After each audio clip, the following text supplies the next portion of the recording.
in 3, 2. Jason, one thing we talked about earlier was flies. Those were the things that we had talked about just before this thing started. And streamer flies are some of the most, I would say, intricate and most designed flies in fly fishing. Some people look for movement, some people look for color, some people look for profile, some people look for all of those things. So, what do you look for in streamer patterns? Weight. Weight. So the South Holston, we're fishing like heavy CFS. And if you're not using like a full sinking line and a very heavy fly, it's you can catch them on top, but typically the column that they're feeding in, you definitely want to get down. Okay, so I fish a full sink line too. And everybody on the podcast knows I fish 1, 2, and 3 streamers at a time in a line, representing, kind of a quasi Alabama rig sort of, but with leader and tippet and multiple flies. My thing is the same thing as you. I use some pretty heavy weighted line, tungsten line. If you can say that 3 times, that'd be a miracle. Um, but I use this so the same concepts as you're using, I tend to use as well in the line piece.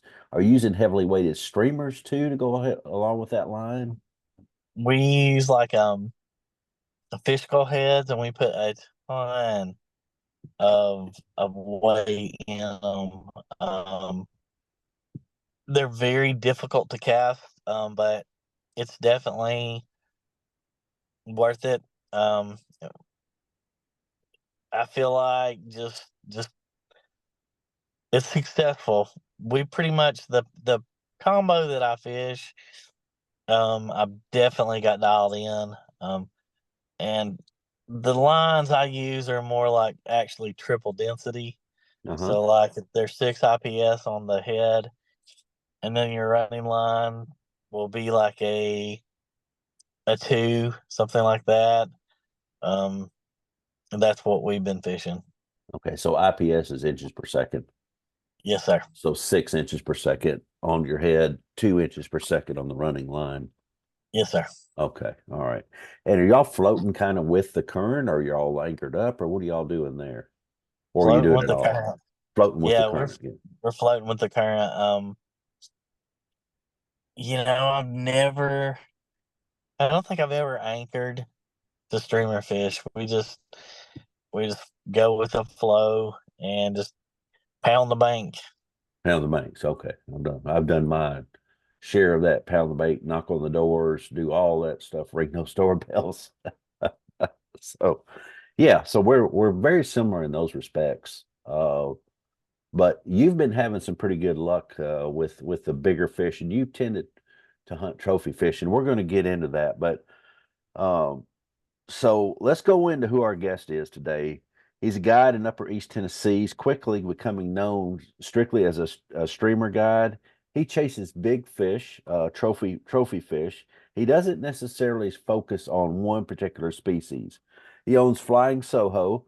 Company was founded in 2017. He's been fishing the South Holston and Watauga since the year 2000. You can find him at flyingsoho.com and on Instagram at flyingsoho. Please welcome to the podcast, Jason McReynolds. Jason, thanks for stopping by. Thank you for having me.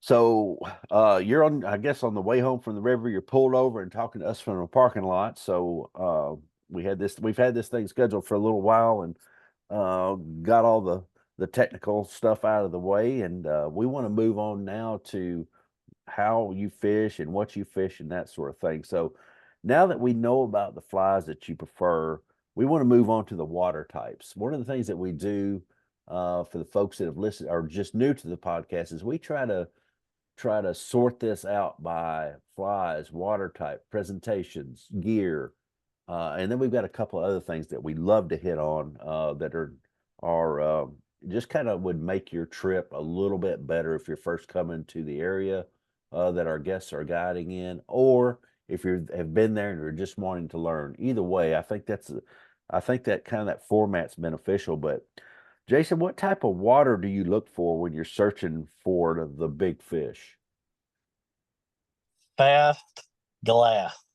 I like it deep. I like it calm. You're casting and cast as far as you can and just strip it. The calmness, as long as it's moving decent, the calmness I feel is that's what makes my success better, I feel like. Okay. Um I have I had a client, he's like, "Man," he's like, "out west," he's like, "we push through the froggy water like you fish," and I'm like, "Man," I'm just being honest. I'm like, "You catch them in ripples, you can catch them everywhere, but big fish are lazy, and, they like the cutout banks and the froggy water, I feel like you just" in my success, that's where I've spent probably 2015 to now doing. And it's just obviously there's probably I fish where the fish count's very low. Probably maybe like I'm gonna say if you're lucky, 200-300 per square mile, but they're bigger.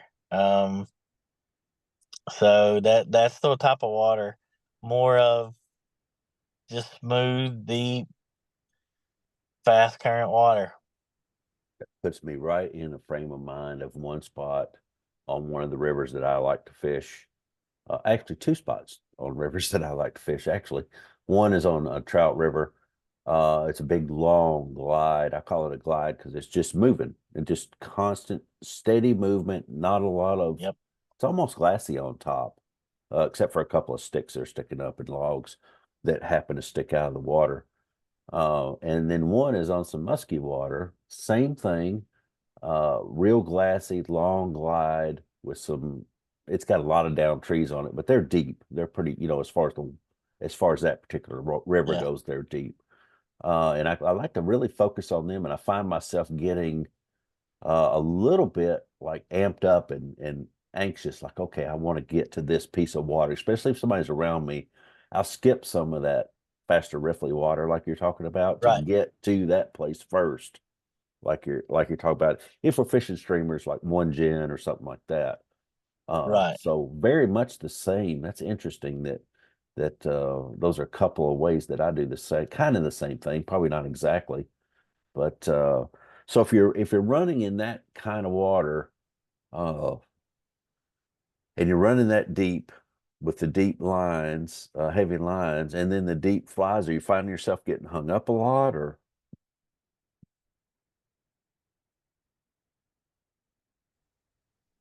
No.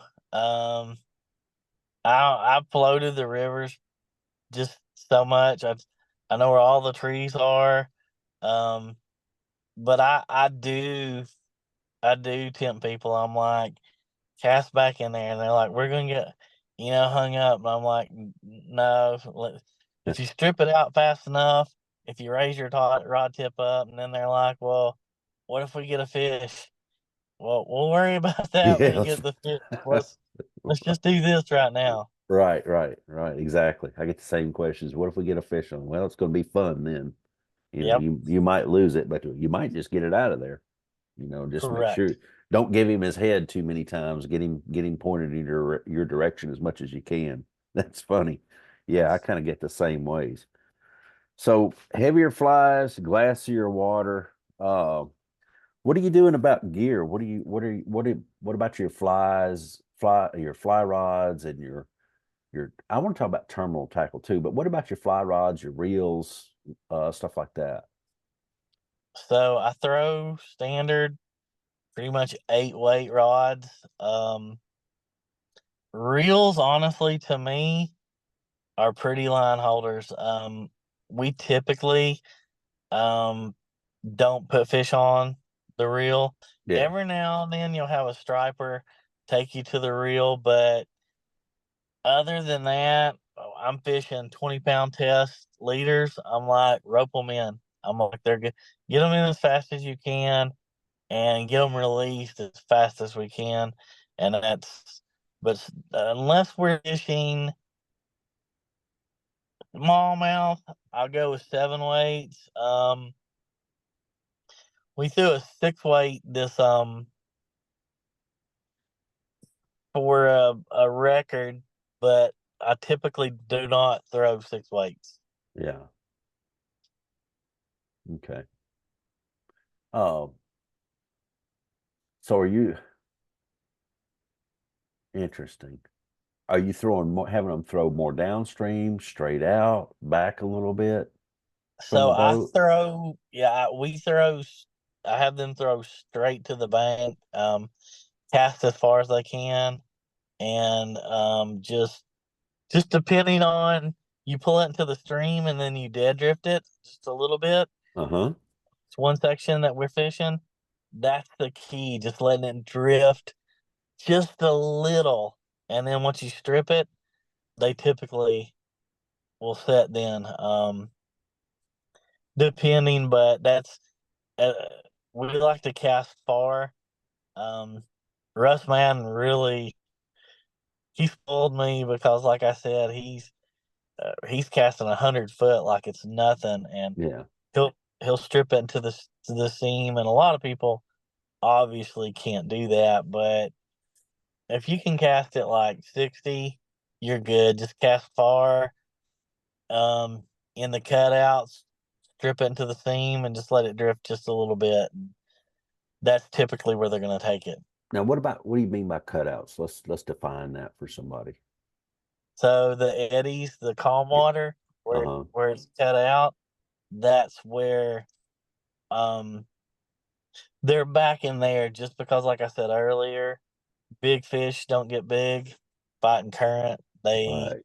They sit back there and they just wait on opportunity to strike. I like to say they're sitting on the couch waiting for a cheese doodle to come by while they watch TV. It's kind of that way. Yeah, that's the truth. Like, and it's that way with all big fish. Like, we got in when Russ Madden came up this year. He got his first hybrid, and I was like, okay, this is where they're at. This is what I would do. It's really hard to tell him anything. I tell him what to do, but at the end of the day, I just like to. He knows so much more than me. He's perfected. I mean, he's the one that pretty much wrote the book on all this stuff. So I'm like, this is where they're at. This is what I would do. I understand, like, he uses his flies and they work very well here. Um, and that's typically what we do. Just cast. I was like, let it drift when it gets into the seam. And it was really a magnificent thing to watch, because we were actually watching them feed, and he's like, man, that is like Yeah. ridiculous. Yeah. But so Russ Madden is who you're talking about. Russ is the exception to, I don't know about the folks that fish with you, but he would be the exception, not the rule for me. I've got some really good anglers that fish, especially when it's streamer season. They come out and they like to fish with me. But day in, day out, I would say someone like Russ is the exception. Would you agree with that, or is your clientele a little different? He's a yeah, he's I have good anglers, but he's the exception. Like, Yeah. I watched him he was setting the first time he ever fished with me. He was in the back of my hide, and his girlfriend was fishing from the front, and he was setting down. It was late in the day. The sun had actually just about set. It was shady, and he was casting. 100 foot setting down, banking it like an inch. Yeah. I mean, and he'd shoot it underneath trees, and I'm just like, I sat back and I just watch like he's fished with me actually quite a few times now. He is my best client, I would say. Actually, my most favorite too. Just my friends are like, you know, man, they're like, you got a man crush, and I'm like, we're super good friends now, and because we talk like constantly, but it's really hard not to, because I mean, I used to stay up all night long, and we would just tie flies off of YouTube, watching Yeah. him tie, and the simple fact that I can pick the phone up or he picks the phone up and calls me and like, dude, that's a killer fish. I'm just like, it's still like surreal sort of, because I mean he's the Dale Earnhardt of what I do, Yeah. and just to know that, I mean, I put him on a 30-inch brown, and he did exactly what I said. I was like, cast, let it let it you know drift just a little bit, and then he's like, it's on, and he's like, and it's an incredible fish, and when it jumped, he's just like, that's a really good fish, and when we netted it, his girlfriend cried, and I'm like, okay, and she's like, that's the biggest fish, and he's like, that's the biggest fish I've caught in a decade, and it was weird because I'm like, you're Russ Man's girlfriend, like, his middle name's Big Fish. I mean, he's caught some really good fish, but the good thing about, like, I guess with me is he did get a 30. He got like his biggest river rainbow with me, and he got his first striper in a river with me, and he got his first hybrid. So Nice.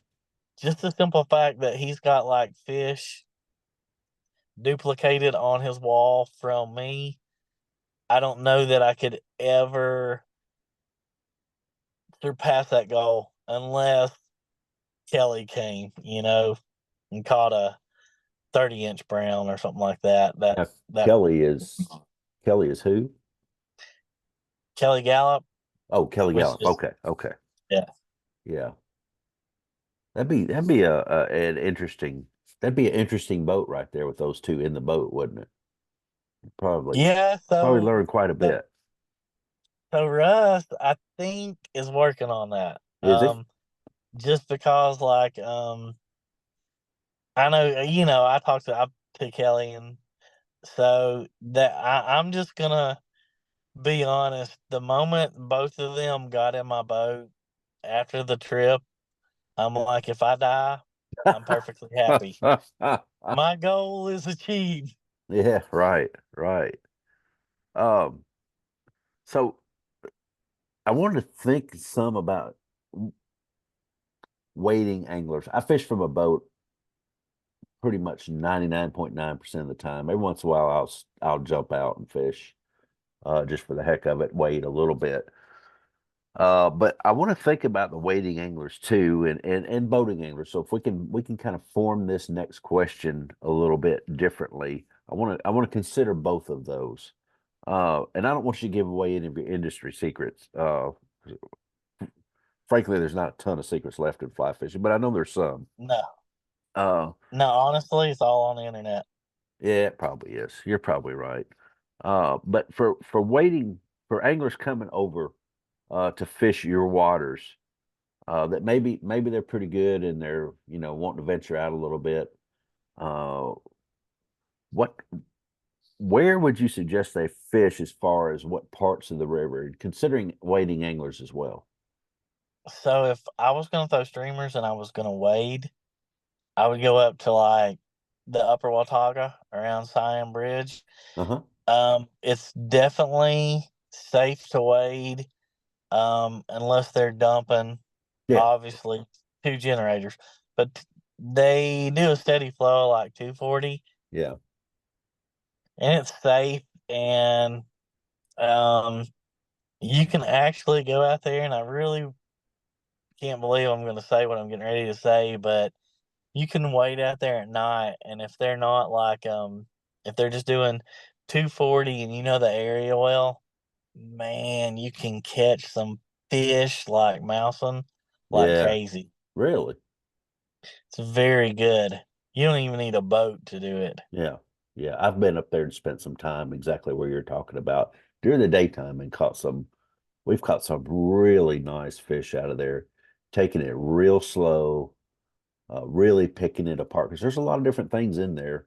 Oh Uh, yes. ex- uh, if you start from like the riffles above it all the way down to the riffles that are below it, that's a long, you could spend a day in there if you really, really, really wanted to pick it apart. And that's what we did. We've done it a couple of different times. But so you talk about mousing, and I want to hit on mousing some because it's been years since I've done anything uh, at night. Probably need to get out there and do it again. That's maybe I'm getting old. I don't want to admit it, but maybe I'm getting old. But uh, so can you talk about your mousing setup? Um, I'm throwing 8 weights, floating line, um, lengthen your leader out just a little bit longer. I run my leader short, and literally you're just plopping it up as close to the bank as you can. You got to side arm it a lot. I know they come out with these glow in the dark lines and all those. I've never used those. I had a client that wanted to use them. I sort of forced him. I'm like, man, I'm like, just I understand they're very useful and they do make it a whole lot easier. You can see where your line's going, where it's laying. Um, it protects your guide. You can see where, you know, he's casting and things like that. But I'm old school and I've never used one of them. So, but the take. Have you ever moused? Yeah, yeah, yeah. It's been, like I say, it's been a while. So the take is just so different. Like they Yes. swat it and come back for it typically, and the way it's like a top water take, Uh-huh. they engorge it. It's pretty sweet. But I'm like you, like I do it, but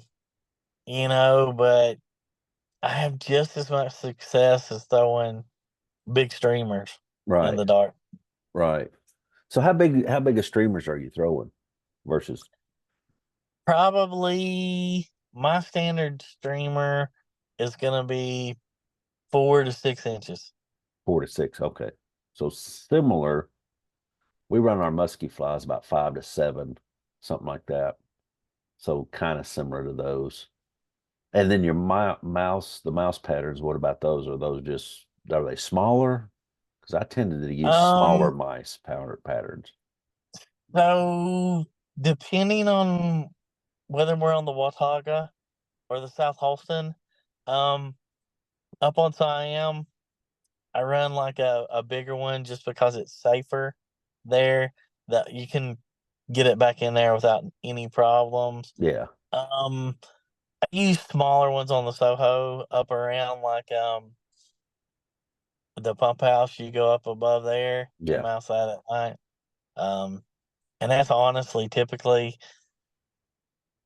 we used to at like Big Springs, but I'm like a big, I don't know, I try to stay away from the crowds. yeah. So I typically, I don't fish probably, I go right up above J Force Thomas, on the South Holston and then float back down. But I got Yeah, a jet boat. So I just redo those floats like crazy, yeah, and then on the Watauga, I go higher on it. I don't go above. Lovers much, Lovers Lane, Yeah. but anything from there down, man, you got some opportunities at some huge fish. There's some really good water like you're talking about in that area. Like But exactly like you're talking about, yeah, smooth. Yeah. Yeah, there's some real good water. Before you get down to Blevins, do you go over that drop off there? I row my. I've got a jet, and Yeah. I row it through there. You row it over the drop off. Yes, sir. Really? Yep. Now I've got a huge I call it huge. I've got a 1860. Yeah. I've got a trolling motor on it. I will not do that. Yeah. I don't even go up it just because the ledges at Kleinholder are so it's one line, and if you don't hit it just right, and one going up it's tough, but I mean you gotta spin the boat, and there's a rock right there, and if you hit it, you're gonna have a bad day. And I don't I take my big jet to that point. Yeah. I'll either put in at Lovers and go to that point, or I'll either put in at like Wing Deer and go up.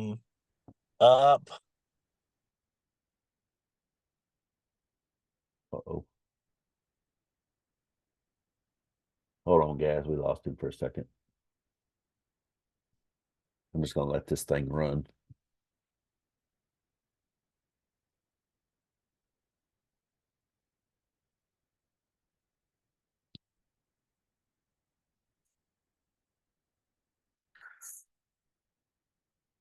Still waiting.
He's trying to get back in, guys.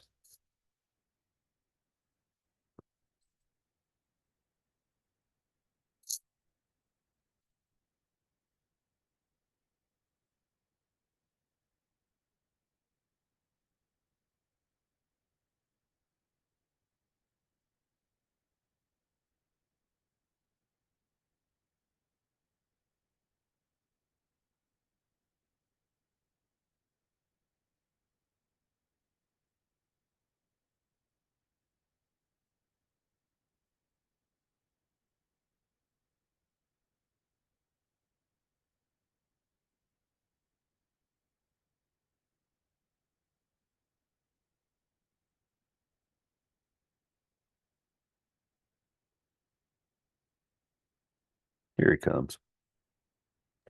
I don't I don't know what happened. That's okay. Oh, Okay. all right.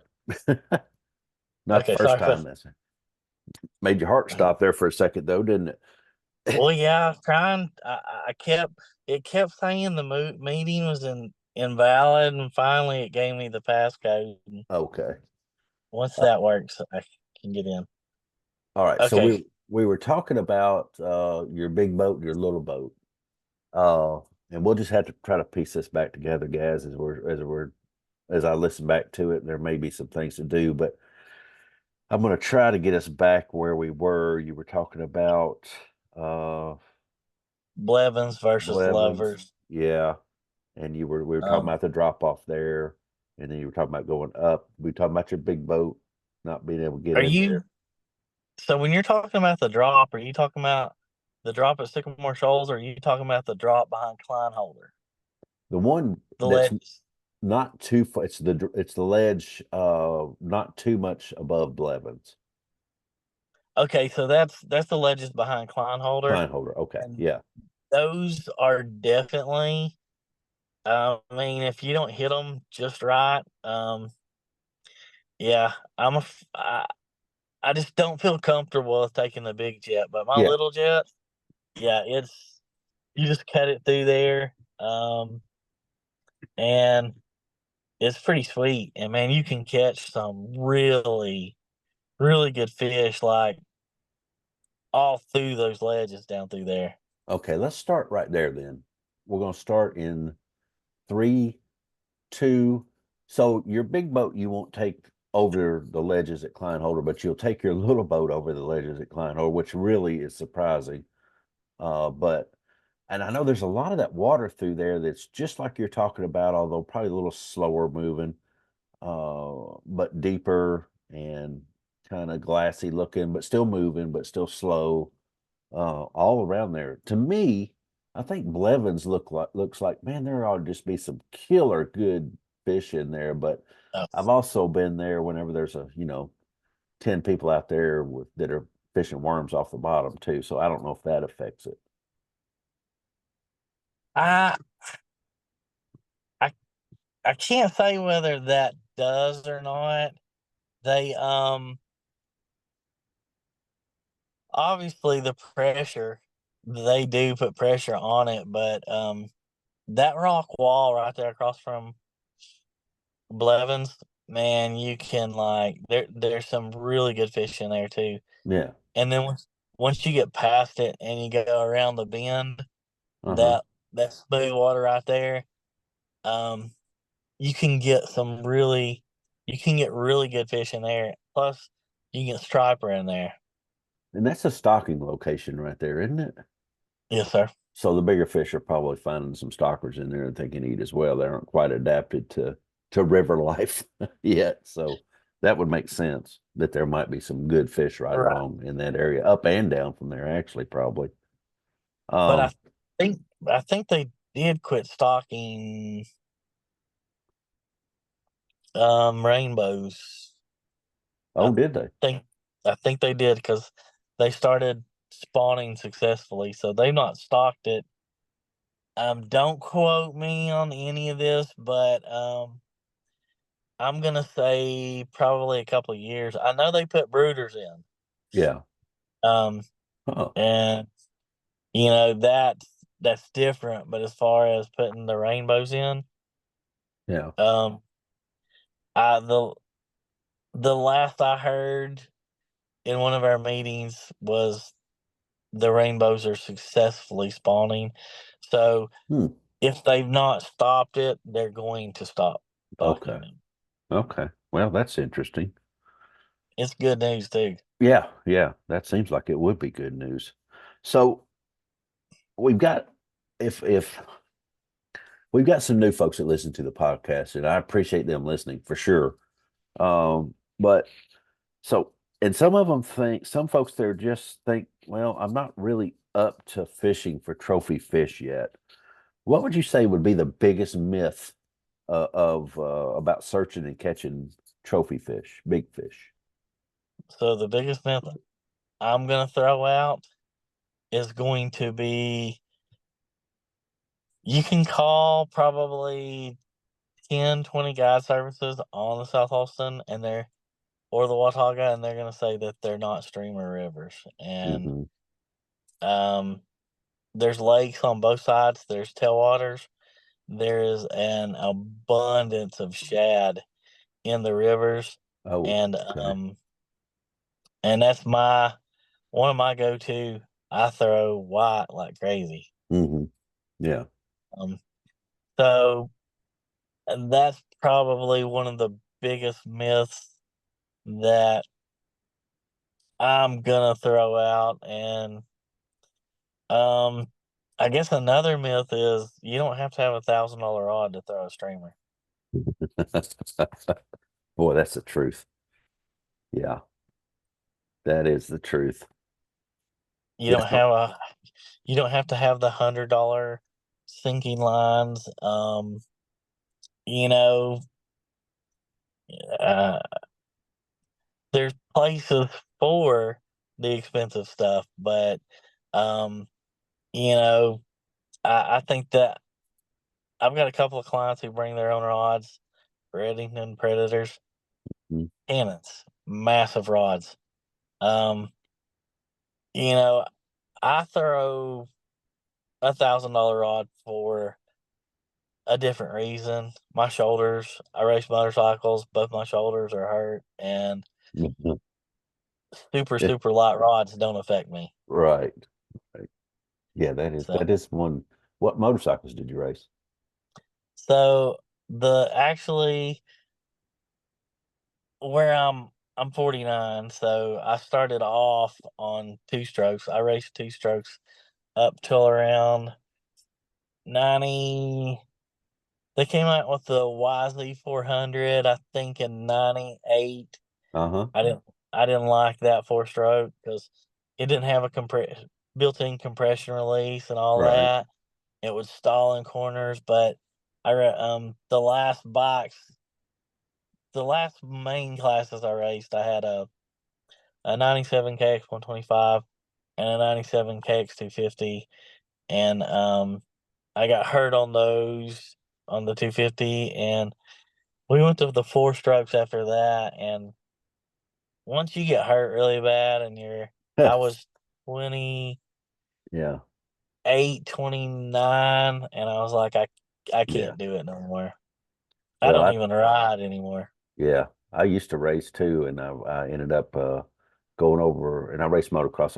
Back in the day, it was a YZ 125, so I was younger, but went over a jump, throttle hung because I was going as fast as I could go, trying to keep up with somebody I probably should have been able to try to keep up with.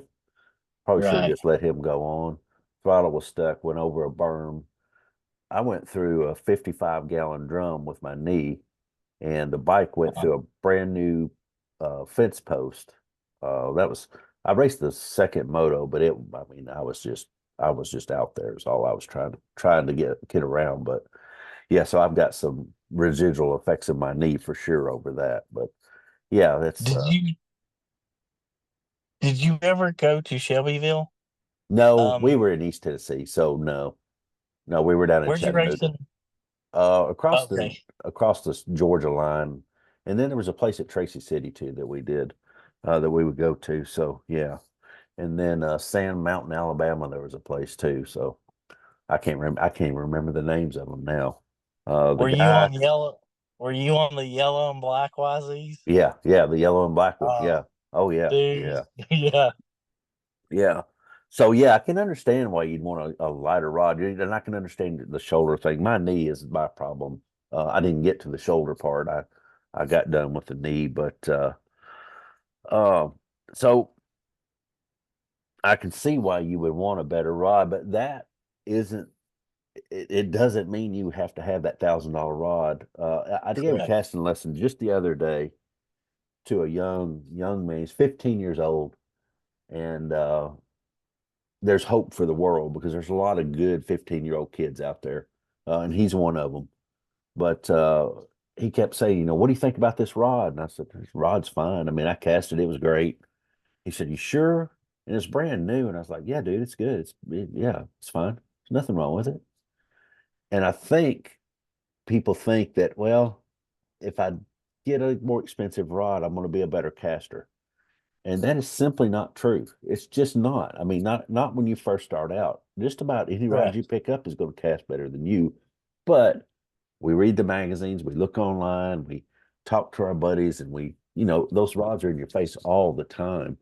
Uh, And flip that, I have a couple of $400 rods that I use for the boat, and I had a guy on the boat the other day, and he fishes expensive rods, but he was traveling, and I said, "Well, I'll bring a couple rods you could use." And he was casting. He said, "This rod just shoots the line so much better than my," and he told me what he was Right. using, so much better than my rod that I'm using. He said, "And this isn't an expensive rod, is it?" I was like, "No, it's about, you know, yes, it is. It's $400, which is kind of Right. expensive, but it's not Yeah. one of those $1,000, $1,100 rods." And I swear, I thought he was gonna go to the fly shop right then and buy one because he kept saying this thing just shoots the line. And I had another guy that right after that saying, "Wow, this thing shoots the line really nice." So, but both of them had kind of the same casting stroke. Just, I mean, it's very similar. So, and Right. they weren't working too hard, but boy, at the end, they were laying down some terrestrials like nobody's business. I mean, they would drop them on a plate. I would say cast by that leaf, and they would get, Right. too close to it. Be like, "No, I'm back off about a foot next time, or 6 inches." Well, another myth is you don't have to cast 100 foot with the streamer Yeah, to to be successful. yeah. I could go on with myths like all day long, like people, especially here where streamer fishing's not really that popular. I know this one guy literally just started mouthing this probably in the past month and a half has gotten popular. Hmm. Um, and that's that's it's sort of crazy because we were mouthing so long ago and just yeah, you hear these people. Yeah, it is getting popular here. Yeah, yeah. It's starting to, it kind of comes in waves. Like in a couple of years, it'll be real popular, and then it'll die down, and then somebody will show a big fish on the internet, and it'll get popular again. And I, what is interesting is I can tell when it's popular because I'm out on the rivers early, early, early, like super early, Right, and they'll be coming off the rivers as I'm floating down. And I know most of them, and right, I was like, "How'd you do last night?" "Oh, it's great. We caught, three big fish or one big fish, or right. we got skunked or whatever, or a beaver came up and scared the crap out of me." So we got good stories, but I just I think I like my pillow too much to be getting out there like they are. They're out there That's literally all night long. that's the truth. I like sleep too much, and Yeah, yeah. yeah.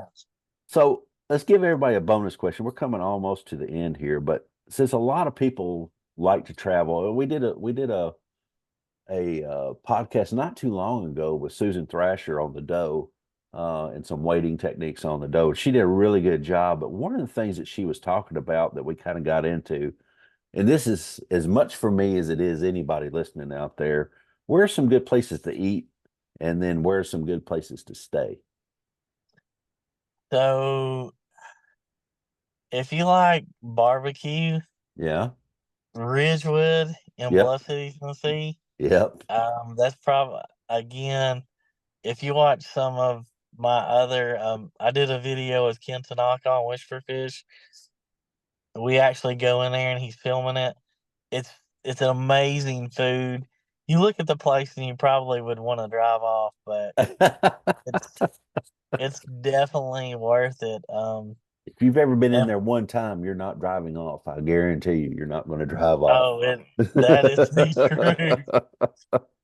And then breakfast, I'm gonna throw out a place that there's a joint up here called Pal's. It's fast food. You can't even go in. You just drive through it. Yeah. But they make their food's really good quality. They make like these cheddar rounds that are absolutely amazing, and their gravy biscuits are awesome. At Pal's? Yep. Really? Yeah. Do you all have one down there by No, any no, chance? but I've been in the one in Elizabethton. Yeah, I've Oh, been in that one. You need to try like their cheddar rounds Yeah. and their gravy biscuits are amazing. Man, I love gravy biscuits. Holy Toledo, It's I like it. We actually we passed by Howell's Pals and went to Hardee's a couple of days when we were staying up there. If I'd have known that, I would have stopped in there for that just to um try it, if nothing else. yeah, their food is it's exceptional. Actually, on some of my lunches, they have Yeah. like a chip ham and cheese, and I'll just get the ham sandwiches plain. Uh-huh. And a lot of my guide buddies are like, "Man, you can't do that," and I'm like, "You just get stuff to put on it on the side so it doesn't get soggy, Yeah, right. and, Huh. and it's a really good sandwich." I'm gonna try the gravy biscuits when I go back up there. What about staying on the South Holston? I've got a pretty good place to stay on the Watauga, but where else would you stay in that area if you're on the South Holston side and wanted to be closer on it? So, I mean, the Bristol Motel is really sweet. Like, the hotels and the motels that they put in up there are just downtown Bristol is becoming so amazing. Really? I remember when it was, if you would have told me like the older factories and the buildings that they've turned into hotels, Yeah. if you would have told me that, even 10 years ago, I'd have been like, nah. I mean, there's some very on State Street, there's amazing places, and it's literally just a couple of miles up the road from the South Austin. You literally Oh, go up on okay. Virginia Avenue, it turns into 421, and then you cut off by the fly box, or you can either go up um and cut out by the South Austin River Fly Shop, and you come out right there at the grates. Oh, So yeah, okay. you're pretty close. As far as your Airbnbs, they're all standard. You know, but if you want like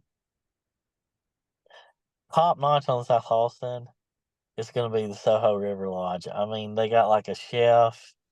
Um, there, and I'm getting ready to say the craziest thing a guide's gonna say, but they've got John Stunkard. John Stunkard. I don't know if you've ever heard of that kid. Look Yeah, him up. He's yeah. probably top 5% in the nation of what he does. He is wicked. That kid is, I've known him for a long time. Um, and he's gonna have huge success. Actually he's already got it, but yeah. And then you've got Hooper. Um, they got like Brandon Barber. They've got a really good team. They got some really good guides. John Stunkard though, not just because I'm friends with him, but again, I'm a guide, and if I tell you that there's another amazing guide, that's saying something. Yeah, right. And I haven't been to the South Holston River Lodge yet, but we've interviewed a couple of folks up there, and I've got a couple of folks that have been up there, and they really do say it's really nice in there. So I think I might find myself getting up there one day soon, hopefully. But It's definitely, I know it's probably a little pricey, but it's definitely worth it. And their lunches are from their chef. oh, Um, okay, and you get to choose from like I think 2 or 3 different lunch combos that you can have. yeah, And when I'm talking about like it's it's really good stuff. Like, that's interesting. yeah, That's harder. You'd it's almost hard to have, beat. yeah, you'd almost have to have a chef to be able to choose two or three different lunch menus, choose from two or three different lunch menus. Well, were there Orvis endorsed? They have to have a chef, and Yeah. there's specific requirements that they and then the manager, he's the president of our guide association, Uh-huh. Jonathan Hooper. Yeah. Man, I mean, he's a killer guy too. He's definitely. I really like John. He's doing good things for our river. Good. Good. Well, any closing notes on the big fish fishing that you could drop for somebody? Any last words of wisdom that we Another haven't covered? myth. Well, Uh, another myth is fall fishing. I catch them all year round. yeah. It's just the right place, the right time, and just determination. Pound that bank. Don't give up. You'll get one. Don't give up is right. That's a really good one there for sure. Don't give up. And it's easy to lose focus and start getting a little sloppy and then wanting to see what's in the middle of the river. And, unless there's something special going on, they are kind of Right. leaned up against, like you say, leaned up against the couch there and waiting for a cheese doodle to come by. And you need to make it your cheese doodle. And if you're casting in their front yard, then you're not going to get them. So, what do you say we close this thing out? Yes, sir. All right. Well, as you've heard, Jason is a big fish guide. Loves to fish big fish in Upper East Tennessee. He focuses on more than one species. For Looks for rainbows, browns, stripers, and hybrids. We talked the other night about smallmouth. We had a good conversation there. He just likes to chase trophy fish and help you catch trophy fish. He owns Flying SoHo, and he's been fishing the South Holston and the Watauga rivers for two decades now. And you can find him at flyingsoho.com and on Instagram at Flying SoHo. Jason McReynolds, thank you for stopping by. Thank you for having me, sir. All right, you just listened to Jason McReynolds on Southeastern Fly. We'll see you next time.